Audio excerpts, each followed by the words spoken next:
Grace and peace po sa ating lahat. At ngayong araw ay kakauwi ko lang galing dun sa ospital. Kasi kagabi naranasan ko ang sobrang tindi sakit ng aking tiyan at napadala ko sa ospital. At talagang iniisip ko na at inakala ko talaga nabubuksan ng aking tiyan sa tindi ng iniinda kong sakit sa aking tiyan. Ito nga, ipapakita ko sa inyo yung mga turok na naranasan ko kagabi. Hanggang kaninang umaga parang sariwa rin siya, pero ngayon papakita ko sa inyo kung ano nang set. At yan na nga, yan ang turok sa aking kamay kagabi. Dyan pinadaan yung gamot na binili kagabi. Hindi ko alam kung anong gamot rin, pero yung asawa kong bumili, yung mapula niyan, sariwang sariwa pa rin kayo ng umaga dahil siguro sa laki ng karayom. At yan ay ginawang padaanan ng injection ng gamot. Yan, yung pangalawa naman dyan, pero yan ay hindi masyadong hagip ng camera, pero kanina lang yan kinuhanan ako ng dugo. Alam niyo mga kapatid, hindi talaga madali ma-hospital. Talagang kapag wala kang pera, wala kang personal na tinabi para sa sarili mo, para sa mga ganyan sa health, talagang mahirap. Kanina nakasama ko yung si isang Espanyol na nationality na nakilala ko dahil kapitbahay siya ng resort na inalagaan ng aking asawa. Pero ngayon wala na siya doon sa resort na yon.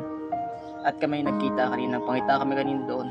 Talaga sabi niya super expensive talaga ng bill niya. Sabi niya, talagang mahirap. Tinanong niya ako kung kung sa akin daw kung mataas na rin ang bill ng akin. Sabi ko kung mataas, pero dahil humingi kami ng tulong sa mayor, pinakamabait natin na mayor ng Puerto Galera, Roque de Ilagan, ay talagang free lahat ng bills natin. Yan, mula sa laboratory test hanggang dun sa bill natin sa ospital mismo. Pwera lang sa gamot kasi kailangan mo talagang bumili sa labas. Sa mga reseta ng mga doktor, kailangan mo bilhin yun sa labas. Ayan, yan lang ang personal na aming ginastos. Salamat sa Diyos sa napagtagumpayan ko yung kagabi. I-share ko rin sa inyo kung anong nangyari kagabi. Kahapon kasi napabisita kami sa taniman namin dun sa bandang occidental sa parting Abra de Ilog.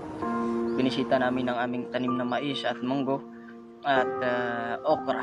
Yan, nabisita kami doon at naglinis-linis ng kaunti at tumingin-tingin din ng pwedeng lagyan ng pahingahan, papag doon kapag naroon kami, kapag kami bumisita.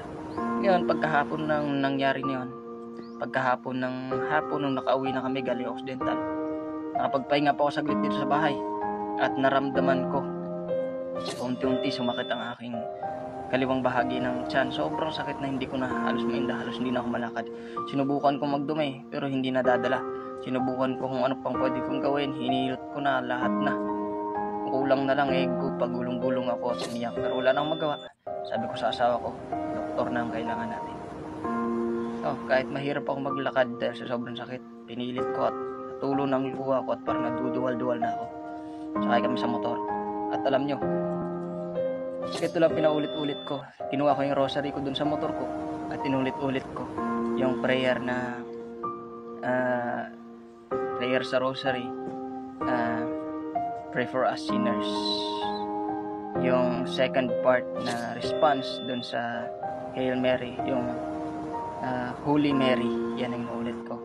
Sabi ko, Sancta Maria Mater Dei, ora pro nobis peccatoribus, nunc et in hora mortis nostri. Inuulit-ulit ko yung Latin ng Holy Mary na yon, ulit-ulit ko hanggang sa makarating kami sa ospital. Kahit na sobrang sakit ng tiyan ko. Alam niyo, pagdating ko sa ospital nung nasa bed ako, nagpe-pray na ako ng rosary. Binigay ko ng rosary sa asawa ko at ako'y nagpe-pray ng rosary. Hindi ko na siya natapos dahil nakatulog na ako at nawala yung sakit na nararamdaman ko. Hindi ko na malayan. Hindi pa dumating yung doktor. Tinext pa yung doktor Nung una nga, nagpanik pa yung asawa ko, nurse, sana ba yung doktor? At yung nurse nga, medyo nairita rin. Dahil na-text na daw ang doktor nga. Sabi ko sa asawa ko, mag-relax ka na lang. Okay, nagpahinga na at sinubukang i-relax ng sarili ko kahit na sobrang sakit at bumababa na sa aking puso. Nagdasal ako hanggang 2 mysteries ng glorious mystery at nakatulog na ako. Hindi ko na napagpatuloy ng rosary. At talagang guminhawa ng pakiramdam ko. Pagdating ng doktor, alam mo kung ano lang ginawa ng doktor, pinisil-pisil na lang aking tiyan kung saan masakit. Pero ako, totally fine. Salamat sa Diyos. Salamat sa mahal na ina sa patuloy na sinasabi niya parati, pangako niya sa atin, sa lahat ng mga nagdadasal ng Santo Rosario. Talagang hindi niya tayo iiwan. Parati niya tayong tutulungan sa kanyang anak na ating Panginoong Diyos, Panginoong Jesus. Kasi walang bagay na hindi bibigay ang Diyos, ang Panginoong Jesus, lalo na kung humihiling sa Kanya ay ang Kanyang mahal na ina. Kaya huwag natin iwan yung paghingi ng tulong ng dasal ng mahal na ina na ipasuyo natin sa mahal na ina, na hilingin sa ating mahal na Diyos na dinggin ang ating panalangin. Yun lamang po.